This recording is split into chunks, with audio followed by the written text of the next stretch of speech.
born again කල්ලිය. ඔන්න දැන් ආයි අපේ රටේ මිනිස්සු ඕක ගැන හයියෙන්ම කියවනවා. මොකද්ද මේ born again කල්ලිය කියන්නේ? මේක කල්ලියක්ද? හිතවතුනි යම් කෙනෙක් කිතුණුවෙක් කියලා කියා ගන්නවා නම් ඔහු අනිවාර්යයෙන්ම born again කෙනෙක්. කවුද මේක කිව්වේ? මේක කිව්වේ අපේ යේසුස් වහන්සේ.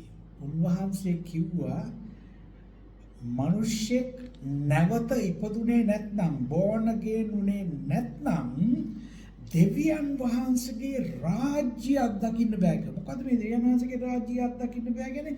ඒ කියන්නේ අපගේ සිත් තුළ දෙවියන් වහන්සේගේ ක්‍රියාකාරීත්වය, දෙවියන් වහන්සේගේ බලය, දෙවියන් වහන්සේගේ කැමැත්ත අපට අත්දකින්නට පුළුවන් කමක් නැහැ. ඒකට මේ born again කියන්නේ කල්ලියක් නෙවෙයි.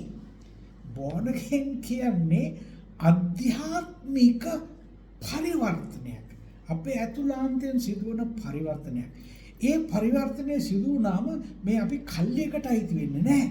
එහෙම නැත්නම් නික අමුතු පිළිවෙලට කතා කරන අමුතු පිළිවෙලට හැසිරෙන අය වෙන්නේ අපි.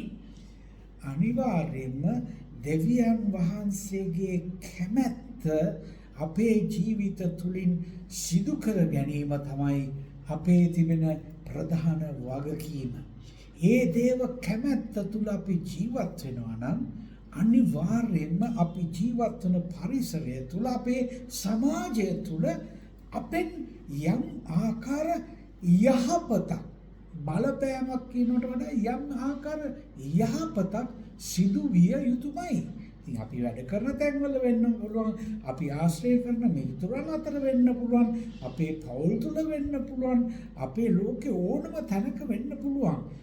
born again කියන කෙනෙක් කියනවා නම් මම යේසුස් වහන්සේ තුල අලුත් ජීවිතයක් පටන් ගත්තා කියන එකයි ඒකේ අදහස. ඒ නිසා මේ born again කල්ලිය කියලා ඔකට බය වෙන්න යන්න එපා. අයියෝ නෑ. මම දන්නේ නැහැ සමහරු එහෙම නිකන් කල්ලි හදාගෙන ඉන්නවද කියලා. එහෙම හදාගෙන ඉන්න අය ඉන්නවනම් ඒක වෙනම කතන්දරයක්. හැබැයි මේ born again කියන්නේ නැවත ඉපදෙන්නේ කියලා කියන්නේ ඇමරිකාවෙන්වත් වෙන කොහෙන්වත් කොහේ හරි පල්ලියකින්වත් කවුරු හරි කල්ලියකින්වත් ආපු දෙයක් නෙවෙයි. මේ අපේ ශුද්ධ බයිබලයේ යේසුස් වහන්සේම කියාපු දෙයක්. ඒ නිසා ඔබ මේ ගැන දැනුවත් වන්න. මොකද ඇතැම් වෙලාවට මේ ආගම් අතර ප්‍රශ්න ඇති කරන්න ඕන කරන මිනිස්සුන්ට ඔන්න ඔය වගේ කල්ලි කතන්දර ගැන ඒගොල්ලෝ කියනවා. කිසිම ආගමක කල්ලි අවශ්‍ය නැති බව සෑම ආගමික කතෘවරයෙක්ම පැහැදිලිව පෙන්වන්න කරලා තියෙන්නේ. යම් කෙනෙක්ගේ ජීවිතයේ අභ්‍යන්තරයක් තුල පරිවර්තනයක් සිදු වෙනවා නම් අපේ කිතුණු දැක්මේ හැටියට ඒක දෙවියන් වහන්සේ අප තුල සිදු කරන දෙයක්. නැතුව නිකන් බාහිරින් මම දැන් born again කියාගෙන අනිත් අයට පුස්පාත් දාන කෙනෙක් නෙවෙයි.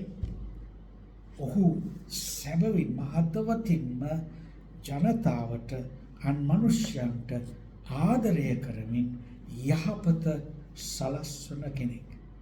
මෙන්න මේ ගැන ඔබ දැනුවත් වන්න.